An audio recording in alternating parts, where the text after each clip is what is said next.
Почитувани слушатели, ви посакувам Божи благослов. Денешнава тема гласи каква е корист од Божиот страв. Има неколку точки, ќе ги образложиме и тоа ќе ни помогне за нашиот духовен живот. Прво, Божиот страв помага за да се придобие Божја мудрост. Почеток на мудроста е Божиот страв. Во Псалм 111 е запишано: Почеток на мудроста е стравот од Господ, мудро прават кои го почитуваат. Неговата слава трае довека. Второ, Божиот страв помага за да се служи исправно пред Бог. Библијата вели: бој се од Бог, служи му нему, прилепи се до него. Пример на Божи страв е Авраам, кога Бог му рече: ете сега знам дека се боиш од Бог, зашто не го задржа од мене ни својот син, својот единец. Трето, Божиот страв помага за да се избегне гревот.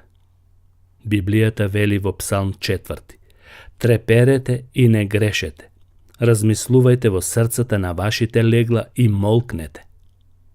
Пример за таков страв е Јосиф, синот на Јаков. Како да направам такво зло пред Бог?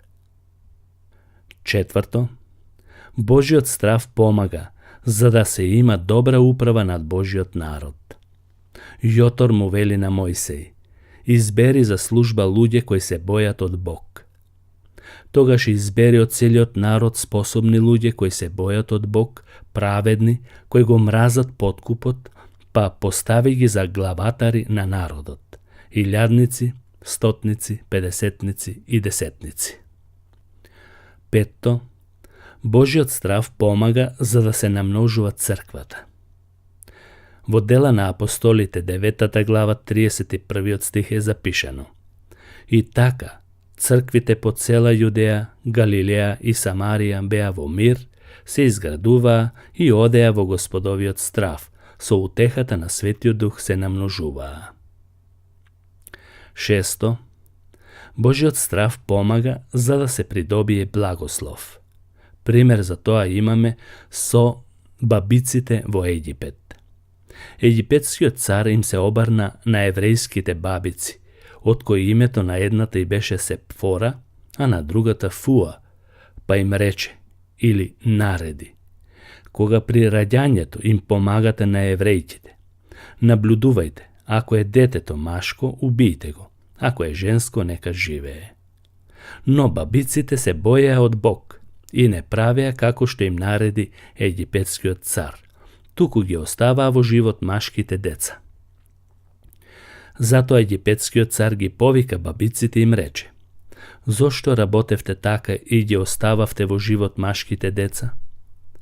На тоа бабиците му одговорија на фараонот: еврејките не се како египетските жени. Тие се здрави, тие веќе родиле пред да дојде бабицата кај нив. Бог го прими тоа за добро на бабиците. Народот се множеше и многу порасна, а бидејќи бабиците се боја од Бог, тој им подари потомство. Седмо и последно, Божиот страв помага за да се зацврсти верата.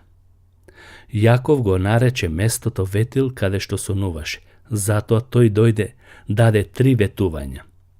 Прво, Господ ќе биде мој Господ, каменот ќе биде Божи дом, земјата во која престојува, ќе одвојува 10 за Господ. Јаков се разбуди од сонот и рече: навистина Господ се наоѓа на оваа место, а јас не знаев. Се уплаши и рече: колку е страшно ова место, не е друго освен дом Божи, ова е врата небесна. Нека Господ ве благослови, почитувани слушатели, да имаме Божи страв. Амин.